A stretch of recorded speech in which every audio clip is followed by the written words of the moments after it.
Hello there and welcome. This is Mikhail or Michael speaking, and as always, before the video starts, I want to use this opportunity to express my eternal gratitude towards those who decided to support me financially, be it through Patreon, PayPal, or Super Thanks. I really appreciate your generosity, so thank you friends and have a blessed day.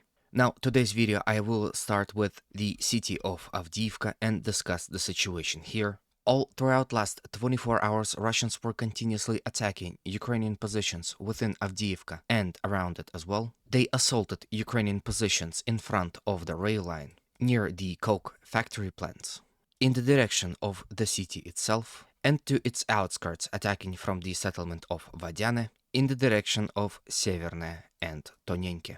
Russians were also recorded assaulting from the settlement of Apitne in the direction of Avdiivka city itself as well. First, let's discuss the situation on the northern flank of this front line. It is important to note that not only Russians fought in the direction of Stepove and Berdichi, but also in the direction of Novokalinova across this rail line in attempt to expand their zone of control around Krasnogorivka village. At some point, Russian forces were able to fully capture this, what would seem to be an artificial mountain, but soon after were counter-attacked by the Ukrainian forces located within the coke plants. And currently there is a heavy battle ongoing for this particular portion of the front, because if Russians are to capture it, they will then be able to launch direct attacks in the direction of the factory itself, which, like I said, is a very important part of defenses of the city. And with its fall, Ukrainian will find Russian forces at a very doorstep of the city of Avdiivka. And it is mostly because of that, both Russians and Ukrainians are now fighting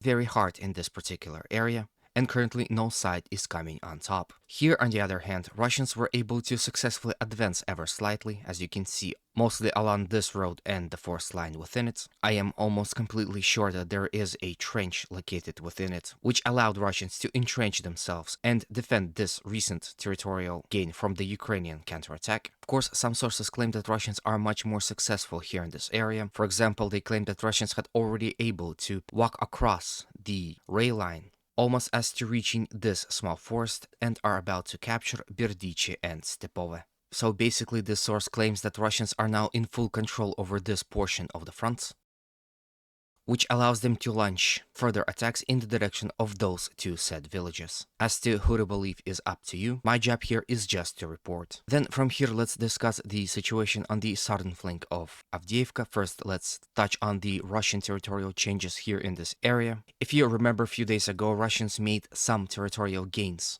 along this highway, and recent reports suggest that as a result of more successful Russian attacks, they were able to capture more territory from the Ukrainian side.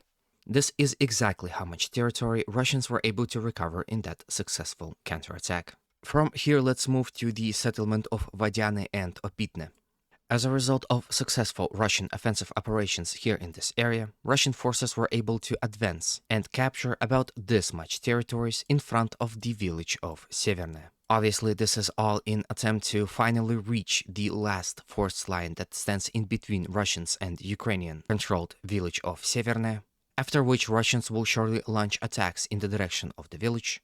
It is also important to note that Russians continued their offensive operations from Vadiane and from the settlement of Pisky in the direction of Pervomayske. However, at this point in time, were unable to secure any territorial gains. Before and after those said attacks, Russians are heavily bombarding the settlement of Pervomayske. This time they've done so with TOS flamethrower system, which you can see currently on your screens.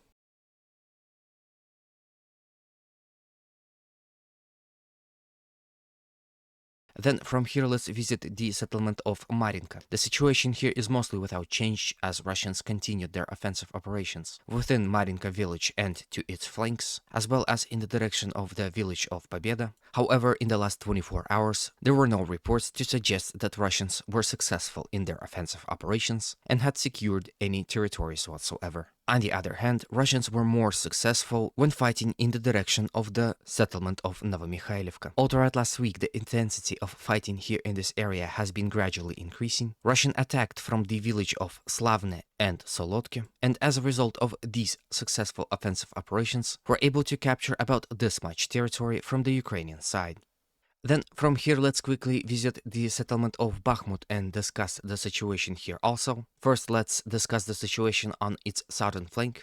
In the last 24 hours, it was Ukrainians who were on the offensive on this front. They were assaulting Russian positions to the north of Klishchiivka in attempt to force them out of the tree lines and occasional small forests that is adjacent to the rail line that Russians are currently using as their line of defense. They also attacked across their rail line and, as some reports suggest, were able to breach Russian defensive lines here in this area, but were unable to entrench themselves in it. They also attacked all across this front line in between Klishchiivka and Avdiivka, as well as to the south of Avdiivka, and in the direction of the Russian-controlled Zelenopilya and Kurdyumovka.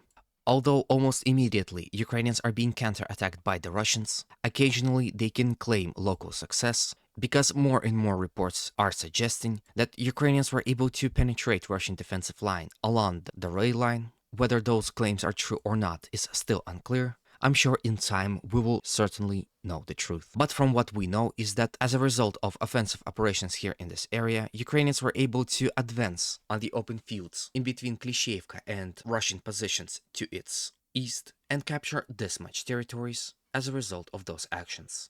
When it comes to the northern flank of Bakhmut, the situation had changed yet again. Despite continuous Ukrainian attempts at reaching and capturing Yagodne, Berkhivka, and Dubovo-Vasilivka, they were unable to do so for a long time, mostly due to the fact that Russians are constantly counterattacking Ukrainians here in this area, and as a result of offensive operations were able to advance here yet again. It happened here along this rail line, and here on this picture you can see exactly how much territory Russians were able to recover in the last 24 hours. Whether this is a possibility for the Russians to continue advance along the rail line, attacking Ukrainian positions to the flank and rear, thus helping their efforts when it comes to a direct attacks against Ukrainian forces here in this area, is unclear. Something similar was already happening here in this area about a year ago, when Bakhmut was actively stormed by Wagnerians. They too penetrated Ukrainian defensive lines along this particular hill, and after that were continuously advancing along this rail line and capturing territories after territories,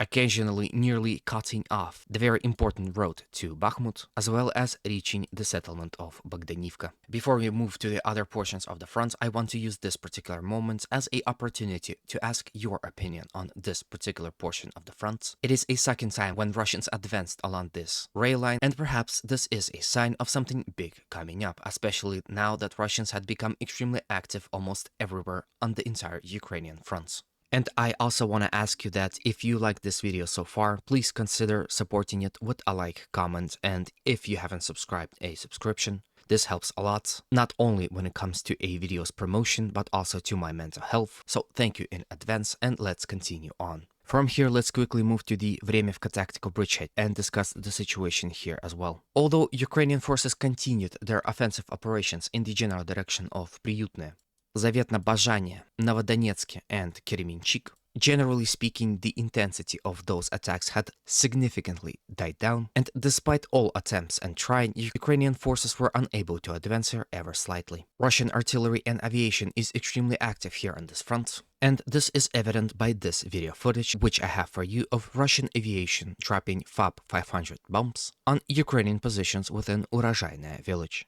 Russians are not sitting idly here on this front and are occasionally counterattacking Ukrainian forces. And as a result of these offensive operations, Russians were able to advance here ever slightly and recapture some positions in front of the village of Priyutne. Here on this picture, you can see exactly how much territories that was. Again, this is not a sign that Russians will be counterattacking further on in attempt to recapture, for example, the settlements of Rivnopol, Novodarivka, and Livadne, but those attacks are in attempt to expand the zone of control around Priyutne and push Ukrainians as far away from the strategically important village. And from here, let's visit the settlement of Rabotine at last, where the last territorial change had appeared. Here in the last 24 hours, Ukrainian forces continued their offensive operations in the direction of Novoprokopivka, the settlement of Verbovo, as well as the settlement of Novopokrovka from the settlement of Malotokmachka, and there were also reported Ukrainian assaults from Novodanilovka in the general direction of Russian-controlled village of Kampani. At the time of recording, all Ukrainian attacks in the direction of Novopokrovka, Verbovo, and Novoprokopivka were repelled. However, in the direction of Kampani, Ukrainians were able to advance here ever slightly. Here on this picture, you can see exactly how much territories they were able to recover. And anyway, this is all that I have for you to report. If the video was informative enough and was to your liking, please consider supporting it by any means you consider necessary. As always, humanity calls me to condemn all violence against human beings. Have a good day, and always remember, Russia will be free and great.